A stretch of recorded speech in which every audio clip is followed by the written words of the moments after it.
بسم اللہ الرحمن الرحیم۔ محترم ناظرین، حضرت ابراہیم علیہ السلام کی عمر مبارکہ 86 برس ہو چکی تھی، تاہم اولاد کی نعمت سے محروم تھے۔ انہوں نے اللہ تعالیٰ کی بارگاہ میں کچھ اس طرح دعا کی: اے میرے رب، مجھے نیک اور صالح بیٹا عطا فرما۔ یہ دعا اللہ کی بارگاہ میں قبول ہوئی اور آپ علیہ السلام کی دوسری بیوی حضرت ہاجرہ رضی اللہ عنہا کے بدن سے آپ کو حضرت اسماعیل علیہ السلام کی پیدائش کی خبر سنا دی گئی۔ حضرت سارہ رضی اللہ عنہا حضرت ابراہیم علیہ السلام کی پہلی بیوی تھی، اس لیے حضرت ہاجرہ رضی اللہ عنہا کے بدن سے حضرت اسماعیل علیہ السلام کی پیدائش کی خبر ان پر شاہ گزری۔ اس لیے انہوں نے حضرت ابراہیم علیہ السلام سے اصرار کیا کہ حضرت ہاجرہ اور ان کے بیٹے کو یہاں سے دور کر دو، یہ لوگ میری نگاہ کے سامنے نہ رہیں۔ حضرت ابراہیم علیہ السلام کو یہ بات ناگوار گزری، مگر بارگاہ الہی سے جب حکم ہوا کہ حضرت ہاجرہ اور حضرت اسماعیل علیہ السلام کو ریگستان میں چھوڑ دیا جائے، حضرت ابراہیم علیہ السلام حضرت ہاجرہ رضی اللہ عنہا اور حضرت اسماعیل علیہ السلام کو ایسی جگہ لے آئے جہاں آج کعبہ ہے۔ اس زمانے میں یہ جگہ بالکل غیر آباد تھی۔ ایک تھیلی کھجور اور ایک مشکیزہ پانی کے ہمراہ آپ علیہ السلام نے ان کو وہاں پر چھوڑ دیا۔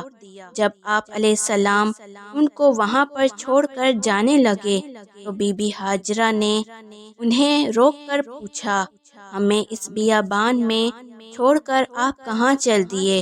حضرت ابراہیم علیہ السلام نے خاموشی پر حضرت ہاجرہ رضی اللہ عنہا نے پوچھا: کیا یہ میرے رب کے حکم سے ہے؟ حضرت ابراہیم علیہ السلام نے ہاں میں جواب دیا تو بی بی ہاجرہ رضی اللہ عنہا نے انہیں جانے دیا۔ فرمایا: ہمارے لیے اللہ ہی کافی ہے۔ حضرت ابراہیم علیہ السلام جب چلتے چلتے ایسی جگہ پہنچے کہ دونوں ماں بیٹا نگاہوں سے اوجھل ہو گئے تو آپ علیہ السلام نے اپنے دونوں ہاتھ بلند کیے اور اللہ کے حضور عرض کیا: اے میرے رب، میں نے اپنی اولاد ایک ایسے میدان میں جہاں کھیتی نہیں، جہاں پانی نہیں، تیرے ادب گھر والے کے پاس، اے رب بعض لوگوں کے دل جھکا دے ان کی طرف اور ان کو روزی عطا فرما اپنے فضل سے تاکہ یہ شکر کریں۔ حضرت ہاجرہ رضی اللہ عنہا چند روز تک مشکیزہ سے پانی پیتی رہی اور کھجوروں سے گزارا کرتی رہیں۔ حضرت اسماعیل علیہ السلام کو دودھ پلاتی رہیں۔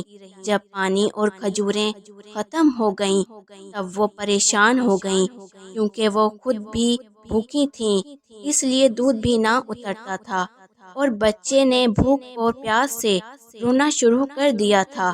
بچے کی بے چینی دیکھ کر حضرت ہاجرہ رضی اللہ عنہا نے پانی کی تلاش شروع کر دی اور وہ صفا پہاڑ پر چڑھیں کہ شاید کوئی اللہ کا بندہ نظر آ جائے یا کہیں سے پانی مل جائے، مگر کچھ نظر نہ آیا۔ پھر وہ واپس وادی میں آ گئیں اور پھر وہ دوسری پہاڑی مروہ پر چڑھی کہ کہیں پانی نظر آ جائے۔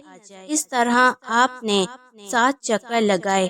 ممتا کا یہ جذبہ اللہ تعالیٰ کی بارگاہ میں اس قدر مقبول ہوا کہ بیت اللہ کی زیارت کے لیے آنے والے ہر فرد پر اللہ تعالیٰ نے اسے لازم قرار دے دیا کہ حضرت ہاجرہ رضی اللہ عنہا کی سنت کی پیروی کرتے ہوئے صفا اور مروہ کے پہاڑوں کی سعی کریں۔ اس کی مقبولیت کا ایک اشارہ یہ بھی تھا کہ 7 چکروں میں حضرت ہاجرہ رضی اللہ عنہا جب بچے کے پاس واپس آئیں تو دیکھا کہ جس جگہ حضرت اسماعیل علیہ السلام روتے ہوئے ایڑیاں رگڑ رہے تھے وہاں سے پانی کا چشمہ جاری ہو گیا، اور یہ چشمہ آج بھی موجود ہے اور ہم لوگ اسے آب زمزم کے نام سے جانتے ہیں۔ ہزاروں سال گزرنے کے باوجود چشمے کا پانی اس طرح جاری ہے۔ اللہ تعالیٰ نے اس میں مخلوق کے لیے شفا رکھی ہے۔ حضرت حاجرہ رضی اللہ عنہا یہ معجزہ دیکھ کر بے حد خوش ہوئیں اور اللہ تعالیٰ کا شکر ادا کیا۔ اس کے بعد آپ نے بچے کو پانی پلایا اور خود بھی اس سے مستفید ہوئیں۔ اسی دوران اللہ تعالیٰ کی طرف سے ایک فرشتہ نازل ہوا اور ان کی طرف سے وحی سنائی، اے حاجرہ، آپ خوف زدہ نہ ہوں اور نہ ہی غمگین ہوں، کیونکہ اللہ تعالیٰ آپ کو اور اس بچے کو ضائع نہیں ہونے دے گا، کیونکہ یہ اللہ کا گھر یعنی مقام بیت اللہ ہے، جسے اس بچے نے اور اس کے باپ نے تعمیر کرنا ہے۔ کچھ عرصے کے بعد بنو چرنا نامی ایک قبیلہ پانی کی فراوانی دیکھ کر حضرت حاجرہ رضی اللہ عنہا کی اجازت سے یہاں آ کر آباد ہو گیا۔ حضرت اسماعیل علیہ السلام کا بچپن اسی قبیلے کے درمیان گزرا۔ ابھی حضرت اسماعیل علیہ السلام بچے ہی تھے کہ حضرت ابراہیم علیہ السلام نے خواب میں دیکھا کہ حضرت ابراہیم علیہ السلام اپنے لخت جگر کو اللہ کی راہ میں قربان کر رہے ہیں۔ آپ علیہ السلام نے مسلسل 3 راتیں ایک ہی طرح کا خواب دیکھا، لہٰذا آپ کو یقین ہو گیا کہ یہ خواب یقیناً اللہ کی طرف سے ہی ہے، اور آپ علیہ السلام نے اللہ تعالیٰ کے حکم کی تعمیل کا ارادہ فرمایا اور اپنا تمام خواب اپنے بیٹے کو سنایا۔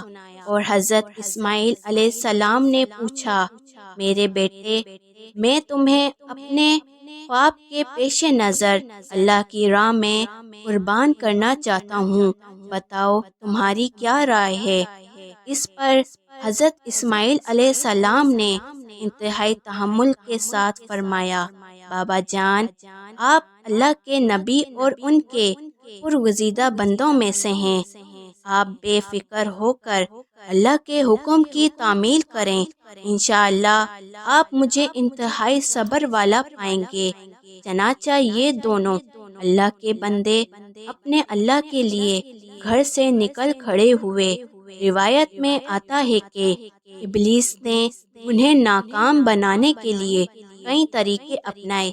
سب سے پہلے وہ بی بی حاجرہ رضی اللہ عنہا کے پاس پہنچا اور انہوں نے بتایا کہ حضرت ابراہیم علیہ السلام اپنے بیٹے کو اللہ کی راہ میں قربان کرنے چلے ہیں۔ اس پر بی بی حاجرہ رضی اللہ عنہا نے فرمایا، اسماعیل ہماری اکلوتی اولاد ہے اور ابراہیم علیہ السلام ایسا نہیں کر سکتے۔ پھر ابلیس نے کہا کہ وہ اللہ کے حکم کے مطابق کر رہے ہیں، مگر بی بی حاجرہ رضی اللہ عنہا نے فرمایا، اگر یہ میرے خالق کی رضا ہے تو میں اس پر راضی ہوں۔ جب یہاں ابلیس کے سارے وار ناکام ہو گئے تو اس نے حضرت ابراہیم علیہ السلام کو اکسانے کا فیصلہ کیا اور ان کے دل میں باپ کی شفقت کو ابھارنے لگا اور کہا، ابراہیم علیہ السلام، اسماعیل آپ کی اکلوتی اولاد ہے، آپ عمر رسیدہ ہیں اور انہیں آپ کی نسل ہے، یہ آپ کیا کر رہے ہیں؟ اس پر حضرت ابراہیم علیہ السلام نے جواب دیا، مجھے میرا بیٹا اللہ نے دیا ہے اور یہ میرے پاس اللہ کی امانت ہے، میں اللہ کے حکم پر راضی ہوں، چاہے حکم دے، ہم اس کے تابع ہیں اور فرمان بردار ہیں۔ آپ کے جواب سے ابلیس کو سخت مایوسی ہوئی، لیکن اس نے آپ علیہ السلام کو بہکانے کی ناکام کوشش جاری رکھی، حتیٰ کہ اس نے اسماعیل علیہ السلام کو بھی بہکایا، لیکن وہ بھی اپنے مقصد پر ڈٹے رہے۔ حضرت اسماعیل علیہ السلام نے فرمایا، میں اپنے رب کی رضا میں راضی ہوں، میرے رب نے میرے بابا کو خواب میں براہ راست قربانی کا حکم دیا، اور انبیاء کرام کے خواب سچے ہوتے ہیں۔ کہا جاتا ہے کہ ابلیس نے انہیں 3 مرتبہ قربان کر جانے کی راہ میں قائل ہونے کی کوشش کی، اور تینوں مرتبہ حضرت اسماعیل علیہ السلام اور حضرت ابراہیم علیہ السلام نے ابلیس پر کنکر برسائے اور اسے کامیاب نہ ہونے دیا۔ یہی وہ سنت ہے جسے ہر سال حجاج کرام دہراتے ہیں، اور یہ سنت غنی کہلاتی ہے۔ بہرحال دونوں باپ بیٹا وادی منی میں پہنچے، جہاں حضرت اسماعیل علیہ السلام کو ذبح کرنا تھا۔ تب کائنات نے وہ منظر دیکھا جو اس سے پہلے کبھی نہیں دیکھا تھا، اور نہ شاید قیامت تک دیکھ پائے گا۔ زمین و آسمان ساکت ہیں، کائنات حیران ہے، فرشتے عرش سے زمین پر عجیب منظر دیکھ رہے ہیں۔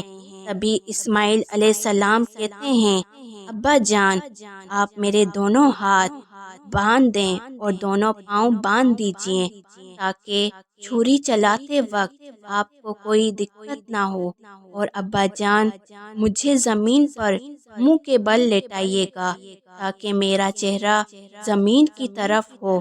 اگر میرا چہرہ آپ کی طرف ہوا تو کہیں آپ کو مجھ پر ترس نہ آ جائے اور آپ مجھے ذبح نہ کر پائیں۔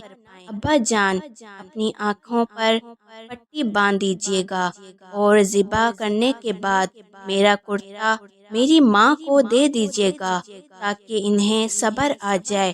آپ علیہ السلام نے ان سب باتوں پر عمل کیا، بیٹے کا ماتھا چوما، پاؤں باندھے، اور بیٹے کو منہ کے بل لیٹا دیا۔